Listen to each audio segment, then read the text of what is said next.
J'ai pleuré énormément, toutes les larmes de mon corps, en mode oh mais pourquoi je fais ça, pourquoi je fais ça. Je peux pas aller bosser, je peux clairement pas aller bosser. Alors c'est là où le drame arrive et elle me dit voilà, avec vos questionnaires, avec tout ce qu'on a fait, vous êtes bipolaire. Alors c'est pas de la bipolarité directement, c'est de la cyclothymie. Vous êtes cyclothymique. Donc moi je commençais à péter des câbles, à me dire bah je suis fou, machin, et je commençais vraiment à me sentir mal, à me sentir exclu de ce monde, exclu de cette société, en me disant bah j'ai vraiment un problème, je suis bipolaire, et je commençais à faire des démarches pour intégrer des centres de bipolarité et me sentir appartenir à ça avec d'autres gens. Non, bah ça va être encore pire si je rentre dans des centres comme ça, parce que voilà, je disais plusieurs fois à mes parents que je voulais me suicider. Une fois j'ai fait une grande crise de panique également à mon père en lui disant j'en peux plus, je vais me suicider. Mon père il me disait si tu te suicides, je me suicide, il ne comprenait rien, il était aussi perdu de tout ça.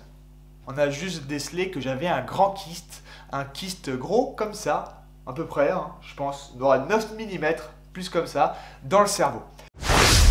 Coucou YouTube, j'espère que vous allez bien, que vous êtes en forme aujourd'hui. Je vous remercie énormément pour vos commentaires sur la vidéo Mon secret à nu. Et c'est réconfortant de voir tous ces partages, c'est beau, c'est magique. Aujourd'hui, je voulais me remettre à nu sur un autre sujet de vie qui était très difficile et très douloureux pour moi.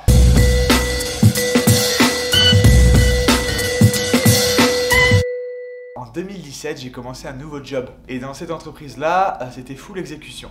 Qui dit exécution dit un peu travail à la chaîne, mais je voulais vraiment faire ça pour devenir indépendant, créer un peu ma vie et me dire je vais trouver un travail en CDI, montrer aux gens que je peux avoir un CDI sans avoir le BTS et voilà. Ça me permettait de me détacher de mes parents, surtout que j'étais surprotégé, c'est important maintenant d'être face à la réalité. Et j'ai fait beaucoup d'heures sup, j'ai dû faire plus de 50 heures d'heures sup, acharné, déjà de 1 épuisé en termes de travail et de 2 également épuisé en termes de sens. Juste quoi, qu'est-ce que je veux de ma vie, qu'est-ce que je veux créer de ma vie, je suis dans ce travail là mais est-ce que c'est mon sens quoi au long terme, qu'est-ce que j'ai envie. Puis à côté une production de vidéo, une vidéo par jour, j'étais très triste parce que je voyais que ça fonctionnait pas, un salaire ne suffisait pas pour me rendre heureux, faire des vidéos ne suffisait pas pour être heureux et je savais tellement pas quoi faire, j'ai tellement repoussé et attendu en me disant bon bah on verra bien. Au travail c'était de plus en plus dur, au travail je commençais à avoir des pics d'émotions, j'avais jamais vu ça, je pouvais être en colère pour un rien, je commençais déjà à me mettre dans mon coin et déjà me créer un petit cocon de solitude tout seul. Des fois les collègues me disaient pourquoi tu parles plus, etc. Et j'étais vraiment en train de préparer mon terrain à me replier sur moi et ça allait plus quoi. Un matin, je suis dans mon lit et je suis tétanisé, c'est-à-dire clairement, je suis bloqué dans mon lit, j'ai goût en rien, j'ai même pas goût en la vie, j'ai même pas envie d'affronter la vie aujourd'hui, je ne veux même pas aller au travail, ça me rendait mais dingue quoi, déprimé, triste et je suis pas sorti de mon lit pendant 30 minutes en chialant, j'ai pleuré énormément, toutes les larmes de mon corps en mode oh mais pourquoi je fais ça, pourquoi je fais ça. Donc j'ai appelé ma mère, je lui ai dit maman bah écoute, tu vas peut-être te fiche de moi mais voilà je suis bloqué dans mon lit, j'arrive pas du tout à me lever, j'ai très peur d'en sortir, de sortir de mon lit et d'affronter. Je peux pas aller bosser, je peux clairement pas aller bosser, je me sens vraiment très mal. Mais j'ai fait mes affaires en 2-2, j'ai pris mon sac à dos, j'ai dit à mon employeur et à mon manager qu'aujourd'hui bah je suis malade et tout et que je pourrais pas venir bosser et je suis allé chez mes parents. Ma mère a très vite pris un rendez-vous chez le médecin où elle a vu que mes symptômes, elle s'est dit bon vous êtes déprimé etc, ça se voit, ça se sent, je vais vous arrêter. Elle m'a arrêté pendant une semaine, ma mère a pris rendez-vous avec un psychothérapeute donc je suis allé voir le gars, je lui ai expliqué tous mes soucis, d'où je venais, etc. Et elle a dit vous inquiétez pas monsieur, je vais vous prescrire des médicaments et après ça ira mieux. Donc on avait payé, je crois que c'était 80 € la séance. Ma mère était pas contente, donc elle a dit quoi allez, on va voir quelqu'un d'autre, on va pas s'arrêter là, on va pas prendre quelqu'un parce qu'il te donne des médicaments et ça ira mieux après. Et en amont, mon médecin traitant a envoyé un peu plus tard à ma mère des coordonnées d'une super psychiatre. Et apparemment elle était top, donc du coup je suis allé voir ces psychiatres.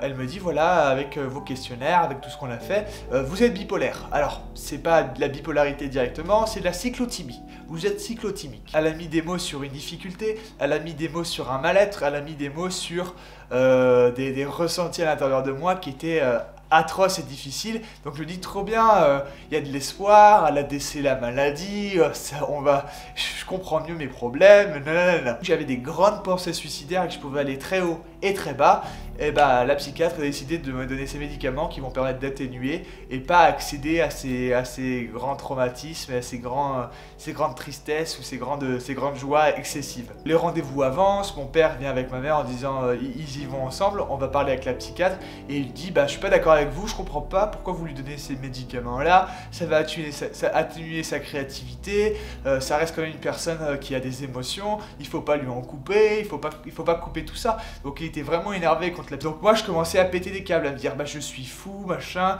et je commençais vraiment à me sentir mal, à me sentir exclu de ce monde, exclu de cette société, en me disant bah j'ai vraiment un problème, je suis bipolaire, et je commençais à faire des démarches pour intégrer des centres de bipolarité et me sentir appartenir à ça avec d'autres gens. Non, bah ça va être encore pire si je rentre dans des centres comme ça, parce que voilà, je disais plusieurs fois à mes parents que je voulais me suicider. Une fois j'ai fait une grande crise de panique également à mon père en lui disant j'en peux plus, je vais me suicider. Mon père il disait si tu te suicides, je me suicide, il comprenait rien, il était aussi perdu de tout ça.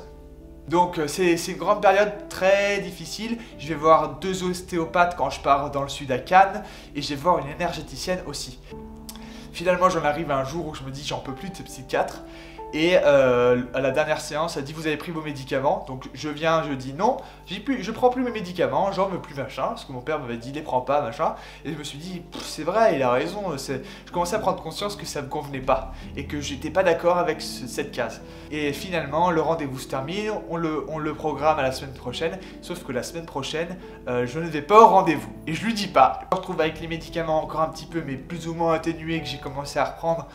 Et que j'avais coupé les séances avec ces psychiatres, et finalement je me retrouve un peu toujours dans la même difficulté, mais sans elle. Logique, donc on va faire nos tests de l'autre côté. Donc on part ensuite dans un CHU, on va me faire tous des tests. Le médecin me prescrit justement des IRM, etc. Donc on va faire des tests complets sur le cerveau, et tout un bilan global. Finalement, après tous ces tests IRM, on n'a pas décelé grand chose d'anormal. On a juste décelé que j'avais un kyste gros comme ça, à peu près, hein, je pense, d'aura 9 mm, plus comme ça, dans le cerveau. Donc ça c'était grande peur, mais comment je vais faire? Est-ce que c'est grave? Est-ce qu'il faut l'enlever?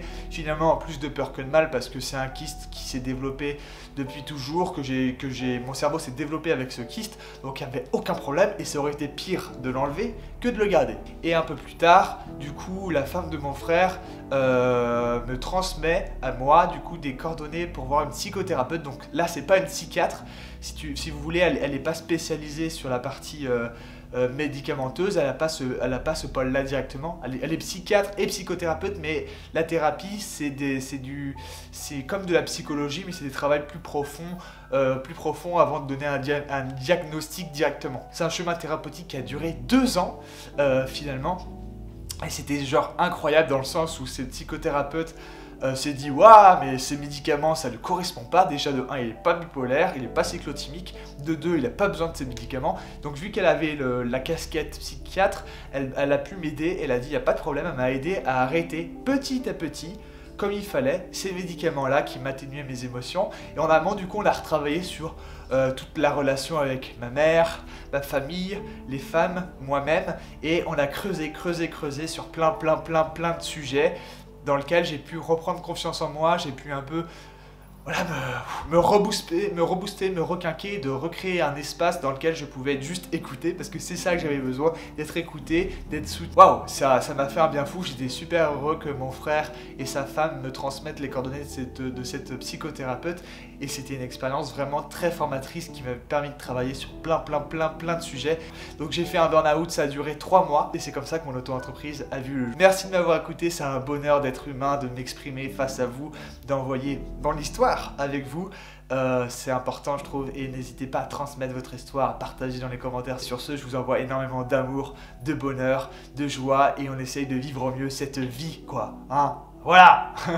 Ciao les amis, c'était Marc-Edouard, et à très bientôt.